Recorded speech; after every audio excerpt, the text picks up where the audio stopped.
गजपति जिला सदर महकुमा पारला खेमुंडी जगन्नाथ मंदिर में माघ मासर शुक्ल पक्ष द्वादशी तिथि में शताधिक भक्तों समागम देखा मिली। माघ मास एक पुण्य मास और पवित्र मास होइथिबारु पारला खेमुंडी सहर समेत आखपाख अंचल शताधिक भक्त ठाकुर को दर्शन करने आसिछंती। जगतर नाथ प्रभु श्री जगन्नाथ शंख चक्र गदा पद्म धारण कर भक्तों को दर्शन देउछंती। साथी पूजा पाउछंती बड़ भाई बलभद्र, भौणी देवी सुभद्रा और सुदर्शन। यह अपूर्व दर्शन पर भक्त माने आसिछंती। भोर 4टारू ठाकुरों द्वार फिटा नीति, मंगल आलती, पूजार्चना आरंभ हो सकाळ आलती, षोडश उपचार पूजा होइछि। यह पवित्र द्वादशी रे भक्त माने दान धर्म कले ईश्वर प्राप्ति और पुण्य मिले बोली विश्वास रही। द्वादशी तिथि थिबारु भक्त माने ब्राह्मण को छंचा प्रदान करबा सह नड़िया कदली धूप दीप तुलसीमाଳ फूलहार धरी मंदिर रे ठाकुरंगर पूजा करिसंती। फूलहार रे ठाकुरं को सजा जाइछि।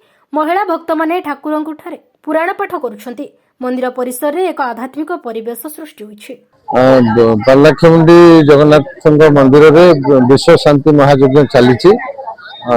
एटा रविवार पर्यंत चलिबो। आज द्वादशी तिथि रे भक्तंकर समागम बहु मात्रा रे होइछि। संध्या बेलू विशेषकर भक्त मैंने बेसी संख्या आसुच्चंती। पारलाखेमुंडी गोटे आध्यात्मिक परिवेश सृष्टि होइछि। पारलाखेमुंडीवासी अनुरोध करी जगन्नाथ मंदिर को आसतु एवं प्रभु का दर्शन करी कृपा लाभ करंतु। रथमूला सोदर सोदरित पूरे गुचुन्नाव रथ यात्रा लोना की सुंदर दिश बसी रत्न सिंहासने प्रभु की सुंदर दिश बसी रत्न सिंहासने पापी माने तारी गले पापी माने तारी गले करी तुम दर्शन प्रभु की सुंदर दिश बसी रत्न सिंहासने शंख चक्र गदा पद्म देखी होइली आनंद मस्तके पूर्णिमा चांद दिशे केड़े शोभावना प्रभु की सुंदर दिश बसी रत्न सिंहासन। जय जगन्नाथ।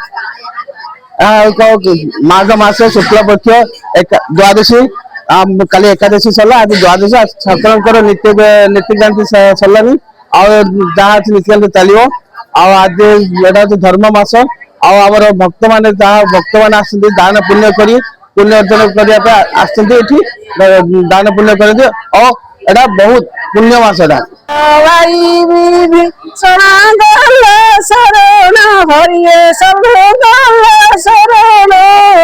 शरण संभाली लगे कल राजन आहे नील शैल प्रहलाद पिता से जे बड़ दुष्ट दरुण भरिये बड़ दुष्ट दरुण तमरु बाहरी विदारिल पुण आहे नील शैल।